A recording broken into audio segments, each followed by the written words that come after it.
Hello mga kasari, good afternoon and good evening everyone, kumusta po ang lahat? So today's video guys ay galing po ako sa church at ay sinundo po atay ni Scott. Ngayon, sinundo niya ako doon sa Pure Gold. Pag uwi namin, dumaan kami dito sa lugar na to, malapit lang din to sa amin. At bumili kami ng pagkain na burger at milkshake dito sa lugar na to. So habang nandito kami, nanatay namin ang aming order, nag-video ako ng sandali, mga kasari. Hindi na po ako nakapag-video doon sa Pure Gold kasi ang dami pong tao.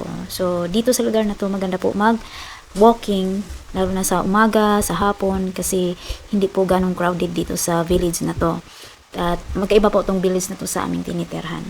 At bukod doon, medyo malinaw pa at hindi maingay, mga kasari.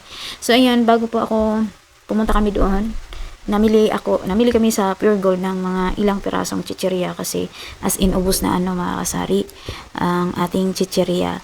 So mga halagang 500 po ang aking mga binili nung araw na yan. Tig 3 piraso, ganyan. So ayan, bumili tayong dingdong kasi request po yun sa ating customer, wala na kahit isa. So bumili ako ng dalawang klase ng dingdong na green at saka yung pula ba yun siya. Tapos bumili tayo ng 3 pirasong piatos, mga ganun. So yung piatos na kulay blue, meron daw siyang free na dagdag laman, mga kasari. So ganun pa rin ang bentahan ko. 20 po ang bentahan natin sa mga ganong chicheria piatos, piatos na green, piatos na cheese, yan 20 pesos. So may dagdag na parang gram, so dumami ang laman kaysa kumpara dati.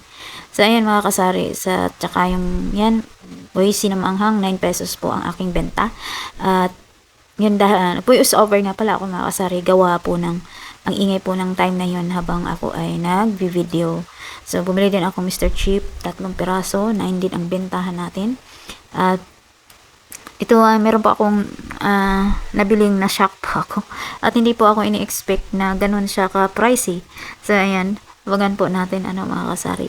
Salamat na naman at nakapamili ako sa Pure Gold ng chicheria. Dapat sa grocery, para sa grocery sana ako. Kaso hindi ko pala na check out, pero nandun sa aking add to card yung aking mga ilang order na mga paninda. So, sa sunod na araw na lang yon. So, habang tayo ay sinicheck ko po yung presyo, kasi lagi po tayo nag-check ng presyo kahit paulit-ulit po natin binibili yung ating mga items, mga kasari. At bakit ba natin paulit-ulit ang binibili, paulit-ulit na ganong klaseng ating binibili? Kasi yun po ang mabenta sa ating tindahan. So, ang ginagawa ko na po ngayon, ang mabenta na lang po ang mga binibili ko. Hindi na ako dadagdag ng mga paninda na bihira lang hinahanap. So ngayon habang sini-check po natin yung presyo, minsan magulat ka nga talaga, kaya akala mo araw-araw mong binibili ay ganun pa rin yung presyo. So lalo na pag bago, so dahil may bago po akong biniling items, nagulat po ako sa presyo, baka na malikmata lang ako. So ayan, check ako ng check dyan, sorry. At nilalagyan ko na din ng mga presyo. So ayun nga mga kasari, ang tagal po nating makapag-move on dito sa presyo na to. Itanong ko kay Scott kung kasi hindi po namin na-scan doon sa yung ini-scan natin para malaman natin talaga yung presyo, kasi yung minsan yung mga presyo po nakalagay doon is fake scam. Gawa ng ang mga presyo doon hindi updated, minsan yung doon sa Pure Gold nakaka-irita pag hindi ka sure talaga sa binibili mo. Kaya pagdating ng cashier, magulat ka na lang, ang laki pala ng binabayaran mo kasi nagbago na pala ng mga presyo ng paninda, ng ibang mga paninda. At hindi nila na-update. So, ayan. Kaya hindi po ka-aware nung time na yun, nung tinignan ko. So, habang iniisa-isa pa natin at nagpipreso na din agad ako, mga kasari, nilalagay ko yan sa gilid, magkano ang ibebenta ko or magkano ang presyo. Pagka-check ko yung sa presyo ng piatos, nilalagay ko na agad yan para pag mag-presyo na ako, titingin na lang ako pag nakalimutan ko. Halimbawa, piatos, 20 pala, na green, ganyan. Tapos, habang, pasensya na kayo mga sorry, kumain din. Ako habang nag-voice over. So, habang ako yung nag-isip-isip dyan na tama ba talaga yung, baka nakamalikmata lang ako ng tingin.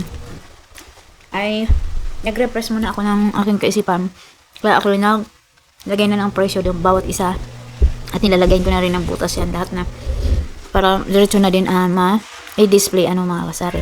Kasi yung chicheria section ko ay wala na talaga ng laman. Ang laman na lang ay yung hanging trips. So ngayon tinanong ko si Scott dyan, grabe pala kamahal nitong buhay bawang na to ang binili ko. 48 ang isang balot. Akala ko, nakalagay doon, 20, 20, 28 or 38. So, yan mga kahari. Grabe. Hindi ko lubos maisip yung aking binili na boy bawang. So, 2 piraso po yun ang binili ko mga kahari. Kaya ako hindi ako bubuon dito sa aking biniling boy bawang. Pero yung boy bawang na yan, meron palang kasyo. So, ang kasyo kasi, kasyo, ay mahal pala yun. Mahal yun. So, kaya siguro, naisip-isip ko, bakit ganito kamahal yung boy bawang na to? 48 ang isa. So, pag ibibenta ko siya, pag 20%, lalong lumaki, 58. So, yun. Nagyan ko na ng presyo. So, pag mabenta man siya o hindi, 58 ang benta ko. Kasi may kasyo. Yun.